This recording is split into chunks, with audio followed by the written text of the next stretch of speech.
26,000 শিক্ষক শিক্ষিকার চাকরি বাতিল কাণ্ডের জট কিন্তু কোনোভাবেই কাটছে না। সুপ্রিম কোর্টের দেওয়ার সময়সীমা 31শে অগস্ট শেষ হচ্ছে, কিন্তু নিয়োগ প্রক্রিয়া তার মধ্যে শেষ হবে না। জাতিগত সংরক্ষণ নীতি কার্যকর করতে তাই আইনজীবীদের পরামর্শ নেওয়া হচ্ছে, ফলে সুপ্রিম কোর্টের কাছে আরও সময় চাওয়া হবে বলে জানালো এসএসসি।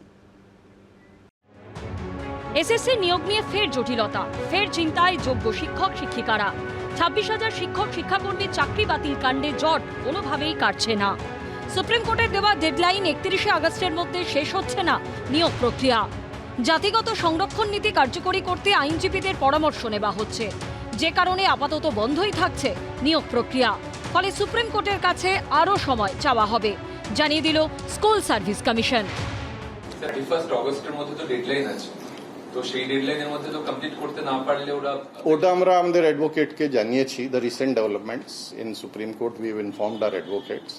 তো as per their direction and as per the court's direction আমরা ওটা প্রসিড করব। আপনারা কি কোর্টে জানাবেন? আমরা আমাদের অ্যাডভোকেটকে জানিয়েছি, অ্যাডভোকেট আবার কোর্টে মুভ করবেন। আপনারা সময় চাইবেন? এটা আমরা আমাদের যেহেতু রিসেন্ট চেঞ্জ হয়েছে, কিছু আমাদের প্রেয়ার ফর টাইম আমাদের থাকছে।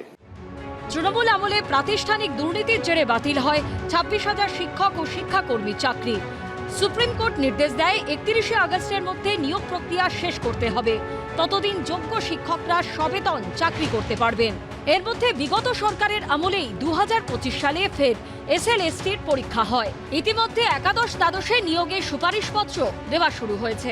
ভেরিফিকেশন প্রক্রিয়ার নির্দেশ দিয়েও তা স্থগিত রাখার সিদ্ধান্ত নিয়েছে মধ্যশিক্ষা পর্ষদ। তৃণমূল সরকারের আমলে ওবিসিদের জন্য 17% সংরক্ষণ চালু ছিল, বিজেপি সরকারের আমলে তা হয়েছে 7%।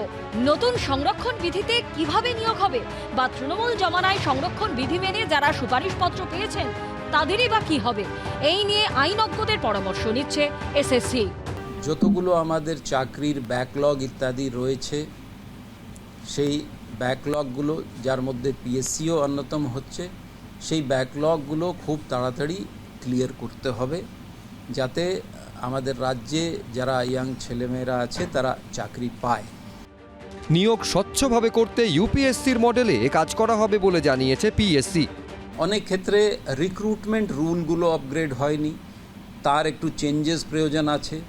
আমি বিভিন্ন হেড অফ দ্য ডিপার্টমেন্টস আছেন, তাদের সহযোগিতা নিয়ে আমরা খুব তাড়াতাড়ি এই কাজটা শেষ করতে চাইছি, রিক্রুটমেন্ট রুলস ইত্যাদিকে আপডেট করা।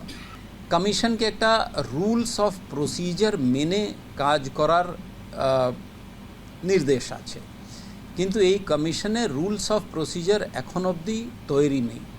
আমরা এই রুলস অফ প্রসিজার খুব তাড়াতাড়ি আমরা কাজে নেমেছি। এই rules of procedure as per the constitutional mandate আমরা খাড়া করব এবং সেই ভিত্তিতে কাজ করব।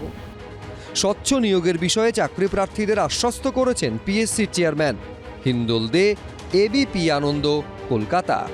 18,000 শূন্যপদ পূরণের প্রক্রিয়া শুরু করেছে পাবলিক সার্ভিস কমিশন। ইতিমধ্যেই বিভিন্ন এজেন্সির সঙ্গে এই নিয়ে বৈঠক হয়েছে। নিয়োগ স্বচ্ছভাবে করতে ইউপিএসসির মডেলে কাজ করা হবে বলে জানিয়েছে পিএসসি। প্রতি বছর কলেজ বিশ্ববিদ্যালয় থেকে হাজার হাজার ছেলে মেয়ে বেরোচ্ছে, সকলের চোখে স্বপ্ন, একটা চাকরির আশা, একটা ভালো জীবনের স্বপ্ন। কিন্তু চাকরি কোথায়? দেশ জুড়ে বেকারত্ব বাড়ছে হতাশা।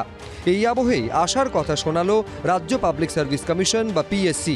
তাদের গলায় আশ্বাসের সুর। শূন্যপদ পূরণের প্রক্রিয়া শুরু করেছে তারা। 30শে জুলাই শূন্যপদ পূরণ নিয়ে বিভিন্ন এজেন্সির সঙ্গে বৈঠক হয়। সেখানে শূন্যপদ পূরণের বিষয়ে প্রয়োজনীয় নির্দেশ দেওয়া হয়েছে। পিএসসিতে প্রায় 18,000 শূন্যপদ রয়েছে। ইতিমধ্যে যে নিয়োগ পরীক্ষাগুলো হয়েছে, খুব তাড়াতাড়ি তার ফল বের করা হবে। পিএসসির দাবি, কয়েক সপ্তাহের মধ্যেই বয়সে যে ছাড় দিয়েছে নতুন সরকার, সেই অনুযায়ী প্রায় 8,000 শূন্যপদ পূরণ করা হবে। এবিপি আনন্দ, এগিয়ে থাকে, এগিয়ে রাখে।